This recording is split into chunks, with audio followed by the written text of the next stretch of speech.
What's going on, y'all? That boy Gamp tapping in one more time, man. Just chilling out, ain't doing too much, man. I was listening to some music earlier, man, man, if y'all not hip to the Sweet James Jones album that Pimp C did, y'all sleeping. That's one of the hardest albums. That's one of my favorite albums. Like, it just was just Pimp in his prime, all Pimp C in his prime.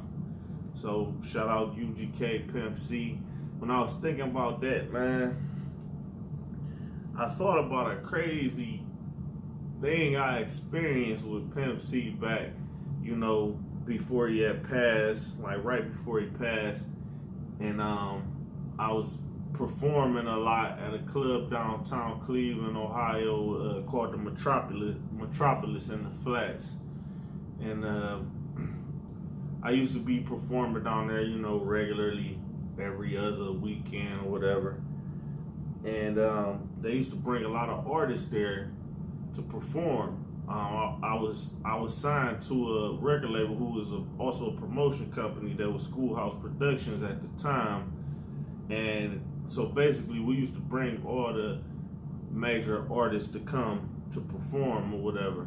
So we had got Pimp C to come through to perform, So everybody was excited because people really love Pimp C in Cleveland. Like, the whole Texas screw movement and all that, Cleveland was like Texas part 2, man. When that came, screw music, everybody opening doors, driving with the doors open, listening to the screw, that was the thing back then. So we was real tapped in with Texas music. So in Pimp C and Bun B, they was like the OGs of that whole little thing. So we loved Pimp C. So when we heard Pimp C was coming, everybody was excited. Like, oh man, we going down there. We going to the show. People calling me, oh, can you get me in, this and that. That was very regular. So the crazy thing is, man, Pimp C, so we go down there, Pimp C come, everything you would think he would be, and he get up there all the way pimped out and got the cup with him, I think.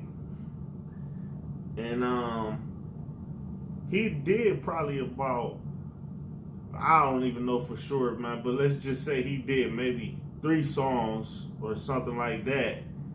2, 3 songs, something like real quick when he started. He started off, but then by like that 3rd song ended, he just stopped rapping. No music started, nothing. It's just quiet, silence. Pimp C, he just get to talking like home court to the whole club. Mind you, this club is big, like, it's the biggest club in the city at the time. Big stage for performances.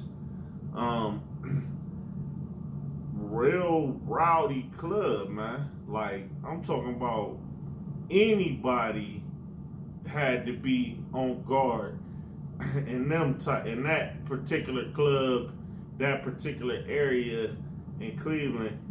Celebrity, whoever you is, don't matter. You gotta be on guard going to a club like that. Like, it was wild. Like, it was a wild club. But Pimp C, he stopped rapping and just started talking whole church inside of the club, and everybody sat there silent and was like, wow, like, Pimp C, he schooling us right now, and we just loving it. Like, we appreciate it.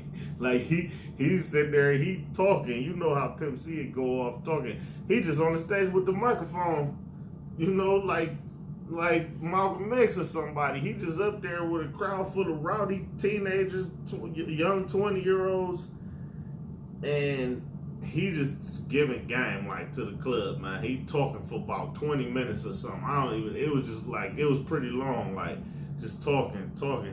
And at one point, somebody had yelled out to him. He said something like, oh, and y'all dudes that's out here messing with these girls, and the girl got a dude that's in jail, and somebody yelled out before he could finish his sentence. Somebody yelled out, "Man, fuck him that's in jail," or something like that, because he thought that was what Pimp C was about to say also. So he was just saying it, but Pimp C flipped it, and he was like, "No, man, fuck you. You need to be putting something on his books. You supposed to be being a real nigga to him, like you."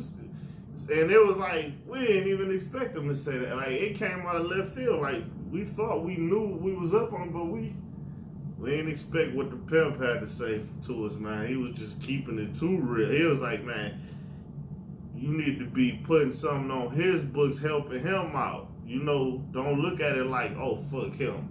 He in competition. He ain't did nothing to you. So it was just like, damn. He really just schooled us though, and everybody loved it. Nobody, and I'm talking about this type of club, they'll tell you like, man, do some songs, bruh. Nobody want to hear that shit. They'll tell this club, they'll tell you that, but they wouldn't say that to Pimp C.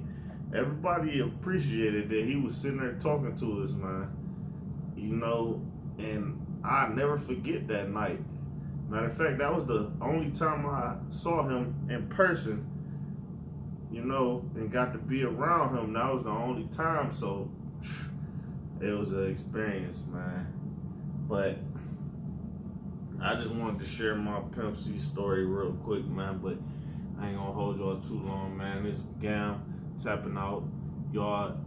I got my links in my description with my album, Hill Boy, my single organic videos, timeline video. Going global video, power up video coming soon. So y'all tap in with me. Till next time, y'all.